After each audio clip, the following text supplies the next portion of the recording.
Well, a warm welcome to you all to our Lights Out ceremony tonight.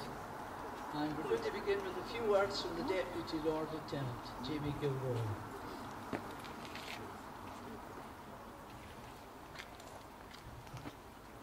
In Flanders fields, the poppies blow.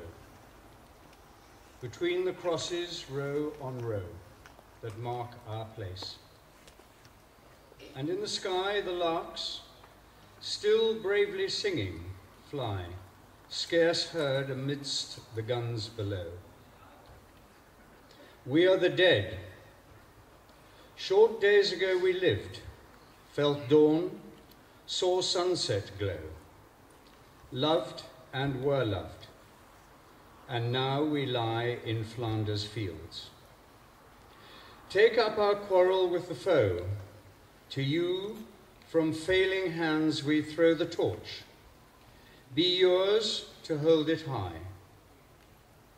If ye break faith with us who die, we shall not sleep, though poppies grow in Flanders fields.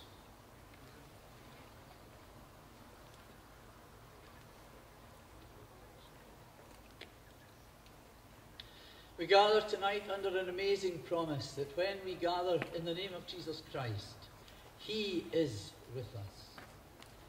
We begin with a reading from the New Testament, from Matthew's Gospel, the 24th chapter, and the first verse.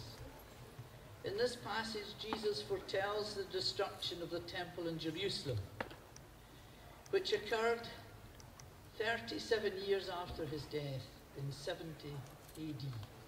He speaks also of end times, in which many believe we are living. Jesus left the temple and was walking away when his disciples came to him to call his attention to its buildings. Do you see all these things? He asked.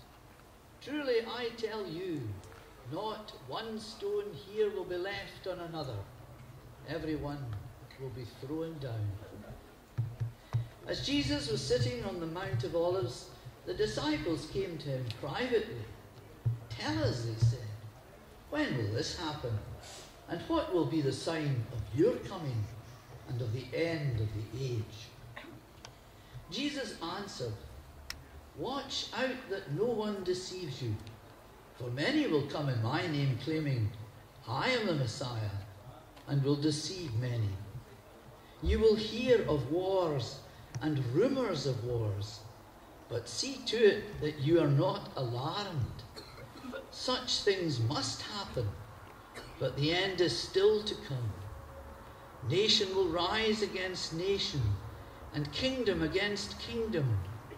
There will be famines and earthquakes in various places, and these are the beginning of birth pains.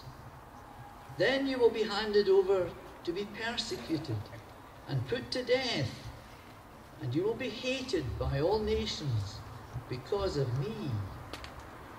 At that time, many will turn away from the faith and will betray and hate each other, and many false prophets will appear and deceive many people.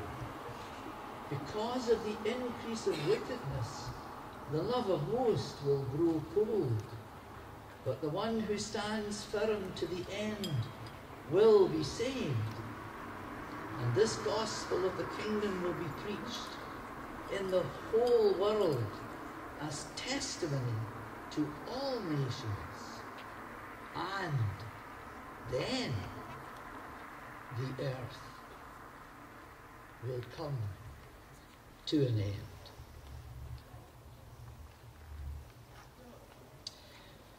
"100 years to the day, on the 4th of August 1914, the first 5 men from Kirkcudbright received their call papers to join the war effort. All 5 were to see service with the British Expeditionary Force in Belgium and in France. By 7th November of the same year, all 5 were dead, killed in action. Lance Corporal William Clement of the 1st Battalion Black Watch, was the first to die in the fight against the enemy. He was the son of David and Annie Clement, who had both predeceased him. Following their deaths, he was brought up by his uncle and aunt, Mr. and Mrs. William Clement, caretakers of the Liberal Rooms, 30 St. Cuthbert Street, just down the street there on the right, above what is now the Paul Jones Bakery. Lance Corporal William Clement died on 7 September 1914 at the Battle of Marne, the last battle before the start of trench warfare. He was 27 years of age at the time of his death and lies buried at the cemetery in Sabionnières in Seine-en-Marne, some 30 miles from Paris. Today we recall his sacrifice along with that of 95 other men from our town, whose names are written in the 4 plaques of the War Memorial here. That memorial was unveiled in 1921, the last occasion on which all 96 names of the war dead from our town are on it commemorated. I invite Ian Devlin, author of We Will Remember Them, Kirkcudbright's Sons, 1914-1918, to read their names out for us tonight. Good evening, ladies and gentlemen. In 1921, when this memorial was unveiled, the then town clerk read out the names of the fallen. Tonight we're going to emulate this tribute. Remember that for each second that it takes to read out a name, that was one man's life. William Burgoyne, John Edgar, David McLaughlin, George Leslie Reid, Joseph Young, Robert Muirhead Middleton, John McNulty, Sidney John Miller, John Patterson, John Cummins, Henry Hogg, Robert Kirkcudbright, David Alexander Lane, Andrew Maxwell, Gordon McManus, Samuel Ray, Robert Cameron McBurney.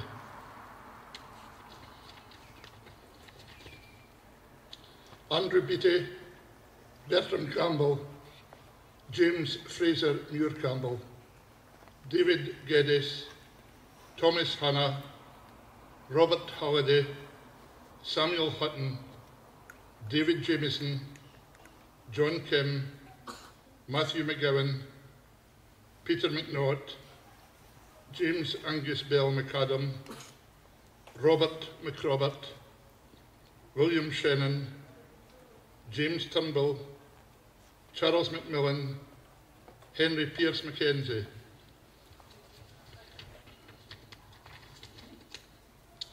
David Douglas Clark, John McKee, William Johnson, William Clement, Robert Kim, John Murdoch, Douglas Clark, William Patterson, James Ray, James Alexander McGowan, John Hanna, Robert Lamont, James Patterson, David Andrew, Matthew Higgins, James Main Wallace, John Grant.